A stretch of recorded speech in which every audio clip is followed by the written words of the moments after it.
นี่ก็วันที่31ธันวาคม2568นี่ก็เป็นมื้อถวายกุฏิแม่ชีทองเนาะมันก็สร้างถวายอยู่ในวัดคนในวัดนี่แหละสร้างเองอยู่เองนั่นแหละถือว่ามีจิตศรัทธาที่จะสร้างบุญกุศลให้แก่ศาสนาจริงๆก็ให้แก่เจ้าของนั่นแหละเนาะสร้างติกนิมนต์ครูบาอาจารย์เพิ่นมารวมให้มันครบคณะสงฆ์ว่าให้มันมี4 รูปจริงเพิ่นกับพรรษาหลายกว่าได้ครูบาอาจารย์นี่ครับแต่ว่าเพิ่นก็ นั่งลองลงไปเอามันบ่ถือเนาะบ่ถือเนาะถือก็นัก นะกันเองกันง่ายกันเองให้เกียรติเขาก็เคารพอยู่ดอกตามพระวินัยก็ต้องนำตามลำดับพรรษาคือว่าละแต่ก็เพิ่นบ่ถือบ่มีปัญหานั่นแหละ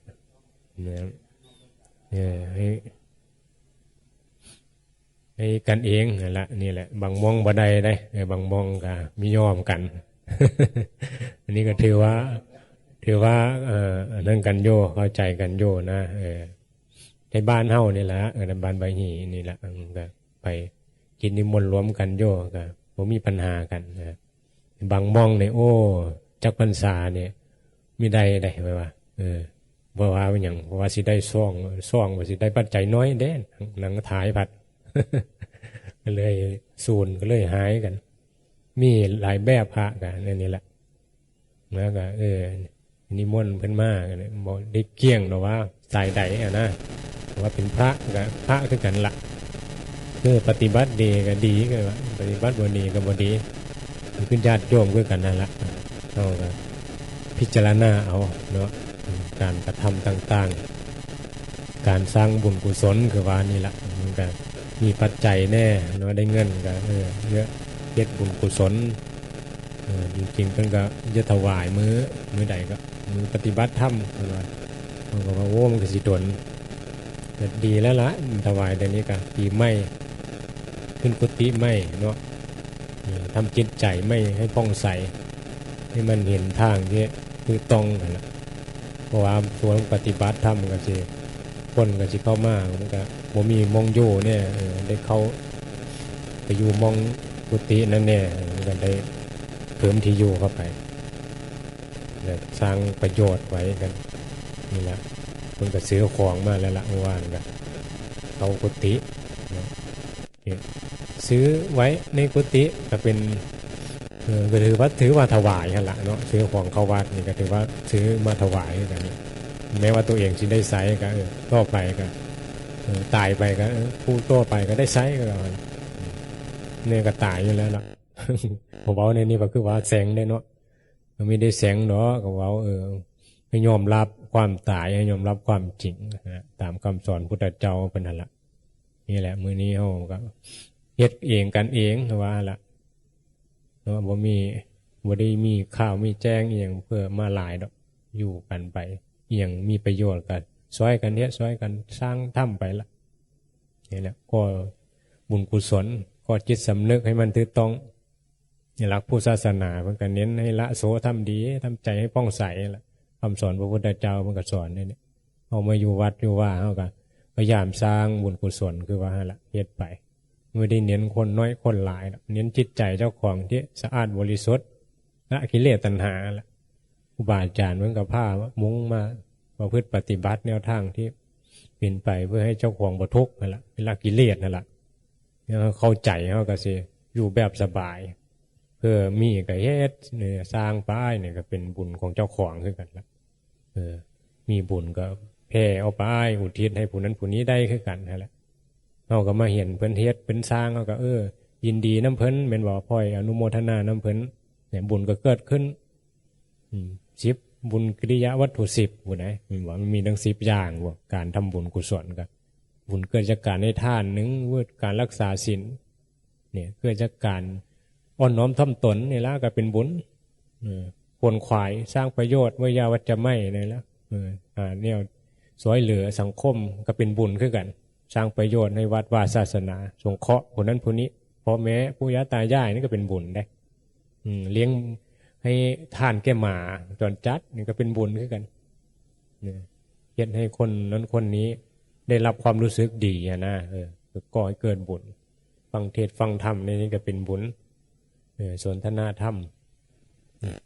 ทำจิตใจให้ถือต้องพอสุดท้ายมันเป็นบุญมองนี้แหละคือว่าจุดสำคัญนะคือความเห็นนี้ทุกกรรมเนี่ย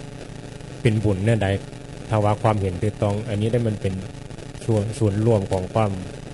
เห็นเรื่องการกระทำต่างๆเห็นบอกถ้าเรามีความเห็นถือเราเห็นว่าทำดีได้ดีทำบุญได้บุญเสือกฎแห่งกรรมเขาก็สิทำบุญก็เริ่มที่ความเห็นเนี่ย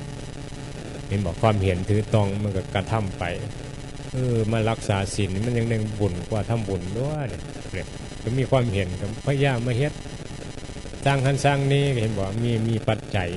ได้เฮ็ดมันก็สร้างสะสมไปก็ให้เกิดความยินดีก็ให้เกิดความเคยชินนะ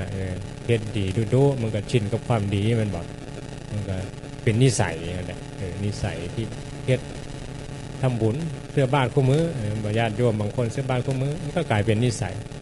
บ่เฮ็ดก็บ่ได้บางคนยายบางคนเห็นพระอยู่บ่มากก็เป็นทุกข์ก็มีได้อย่าใส่บาตรนะมันเป็นนิสัยจิตมันคอยไปในทางความดีอันนี้ก็ดีอยู่แต่ว่าดีที่ดีที่สุดเนี่ยมันต้องบ่ยึดนะบ่ยึดดีให้มันเหนือดีมันจึงเป็นการละกิเลสมันจึงไปทางนิพพานเดี๋ยวมันก็ดีกว่าทำบาปอยู่ดอกทำบุญเพื่อบาปรักษาศีลภาวนาแต่ว่ามันบ่ดีตรงที่ว่ายังมายึดดีเนี่ยตรงนี้แหละสิ่งที่พระพุทธเจ้าสอนถ้าละดีได้มันก็ไปนิพพานได้แต่ว่ามันยากอยู่คนที่สิละความดีเพราะว่าความดีคือความสุขเนาะการทำที่ยังกระตามได้เฮาก็ปรารถนาความสุขเพราะว่าสัตว์โลกนี่มันมีตัวตนที่จะเฮ็ดอย่างแล้วต้องได้ที่ให้มันละความยึดมั่นในความสุขนี่มีได้มันยังบ่มีปัญญาพ่อยังบ่มีอินทรีย์พ่อฉะนั้นเขาต้องเรียนรู้ศึกษาไปคือว่านี่แหละให้ทำความดีแล้วก็ฝึกฝนละความยึดมั่นถือมั่นแม้ทำดีนี่ก็เพิ่นก็ให้ละเด้นั้นผู้เข้าใจก็สิเข้าใจคำเว้านี้ว่าทำดีบ่ให้ยึดดีทำบุญบ่ให้เอาบุญสิเข้าใจเพราะว่ามันเป็นทางนิพพานแต่ถ้าคนบ่ศึกษาการปฏิบัติธรรมก็สิบ่เข้าใจว่าทำบุญบ่ให้เอาบุญได้เนื้อได้ทำบุญก็ต้องได้บุญตัวก็ได้ละแต่ว่าเป็นเรื่องของสัตว์โลกแต่ผู้หวังนิพพานเนี่ยพระเจ้าหัวว่าทำบุญบ่เอาบุญเนี่ยมันเป็นการปล่อยว่างการชำระใจนะการทอดถอนอุปทานขันธ์ในทางนิพพานอย่างนี้ก็มีความเห็นต่างกันมีแม้นว่าทำบุญบ่ให้เอาบุญแล้วบ่ทำบุญตัวเฮ็ดหยังมันมีแม้นก็แห้งทำบุญแหละเนาะคนไปนิพพานเขาแห้งทำบุญเพราะว่ามันบ่มีอย่างเป็นของเฮาอยู่แล้วยึดมันถือมันอย่างบ่ได้แล้วเลยมาปล่อยมาละมาว่างทำดีไปสงเคราะห์กันไปเนี่ยห่วงแหนอย่างไว้แม่นบ่แม้แต่หลังกายเจ้าของกันต้องถือเขาไปหามไปเผาตายนั่นแหละว่างก็ได้ข่าวอยู่ทางบ้านว่ามีคนตายเนาะโพลงยายล่อเนาะยายล่อก็เนี่ยตายละบ้านเฮาล่ะทางบ้านคนแค้นล่อนอนป่วยอยู่หลายเดือนละป่วยมะเร็งก็เห็นคู่อย่างว่าเราโพสลงนี่แหละพี่สาวตายคนเฮาคบกันเห็นกันโยเห็นบ่เคยร่วมมือร่วมงานกันเคยเห็นหน้าเห็นตาที่บ้านเดียวกันห่างหายตายจากกันไปแต่ละคนวันผู้รับผู้ใหญ่บอกว่าเด็กน้อยหมู่พวกสุดท้ายกันเนี่ยตายจากกันบ่เห็นกันมันชีวิตยังอยู่นี่ให้ศึกษาธรรมะเป็นดีที่สุดละเอานะทำจิตใจให้เข้าใจวันหนึ่งก็ต้องพัดภาควันหนึ่งก็ต้องสูญเสียบ่มีอีหยังอยู่กับเฮาตลอดไปเฮาบ่ภาคจากเขาก็ภาคจากเฮาไปวัตถุเงินทองเอาของมาใช้ให้มันเกิดประโยชน์ให้เกิดผลต่อใจนะคือทำบุญเนี่ยมันก็มีผลต่อใจที่เป็นสุขแม่นบ่สุโขปุญญสะอุจโยพระพุทธเจ้าก็สอนว่าการสะสมบุญนำสุขมาให้นั้นเฮาก็สะสมไปความดีแต่สำคัญว่า มันนำความสุขมาให้โยแต่มันก็บ่ทิ้งความสุขบุญมันก็เมดได้มันเป็นสังขารนะเราก็ต้องเรียนรู้ว่าก็ต้องมันบ่ทิ้งเป็นเรื่องของสัตว์โลกนะสังขารต้องฝึกฝนจิตใจให้ละ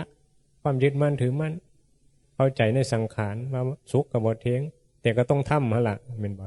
ทำบุญหั่นล่ะว่ายังอยู่นำกันอยู่ในสังคมของสัตว์โลกโยยังบ่ไปนิพพานยังบ่ได้ยังต้องฝึกฝนต้องปฏิบัติก็ต้องทำในสิ่งที่มันเป็นกรรมดีเป็นบุญนั่นแหละในจิตใจก็ศึกษาธรรมะกันนี่แหละเอากับพิจารณาเบิ่งเนาะเอามือนี้ก็อนุโมทนานั่นแหละนะครับคุณแม่ชีทองเนาะท่องล่ายังก็นามสกุลยังก็แก้วประดิษฐ์แก้วบัณฑิตนี่เนาะมันก็อยู่ในวัดเฮานี่แหละมีปัจจัยก็มาส่งเสริมกันสร้างเองก็อยู่เองว่าฟุตบอลก็ชงเองกินเองอะไรเนาะส่งเองกินเองเอาเป็นบุญด้วยกันนั่นแหละโย่ไปอนุโมทนานำญาติโยมก็มาอนุโมทนานะครูบาอาจารย์ด้วยกันมารวมเป็นสักขีพยานอนุโมทนาครับทุกคนนั่นแหละเนาะสาธุ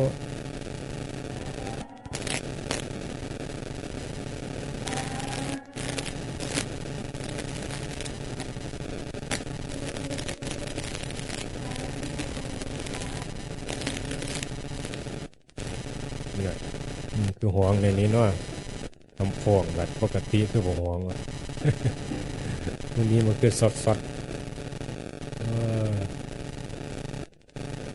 ไม่ได้ไหมว่าปีใหม่ก็จะได้ไหมเก่าไปไหมมาแบบคร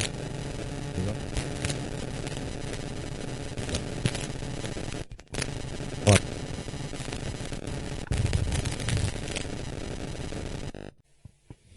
เดินบอลเด้อญาติโยมทุกคนทุกท่านนะตักไทยเสาร์วันที่29 ธันวาคม 2568อากาศก็ยังหนาวส่งท้ายปีว่าละปีเก่าปีใหม่คนแยกย้ายไปทำงานส่วนมากในเมืองกรุงเนาะต่างถิ่นต่างแดนไปแสวงหาเยื่อว่าละหาความสุขสิ่งที่จะเฮ็ดให้เจ้าของได้รับอะไรคือความสุขอะไรได้รับกันจังว่าวัตถุนะสังคมวัตถุยั่วยุให้คนลืมตัวก็มีคำเว้านี่ก็แม้นอีหลีแต่ว่าก็ได้เนาะสังคมส่วนมากก็ลงในวัตถุสังคมคือคนนั่นแหละคนที่เพลิดเพลินอยู่ในวัตถุอยู่ในสิ่งที่ต้องการก็คือกามนั่นแหละมันว่าได้อยู่ในสิ่งที่มองสบายมันก็ลืมในมองที่ลำบากบ่เยอะมาอยู่มาอยู่บ้านนอกบ้านหน้าเนี่ยโอ้ยมันทุกข์มันยากมาเหยียบขี้ตุ่มขี้โคลนขี้งัวขี้ควายโอ้ยบ่เอาละเอาอยู่ในเมืองสบายละ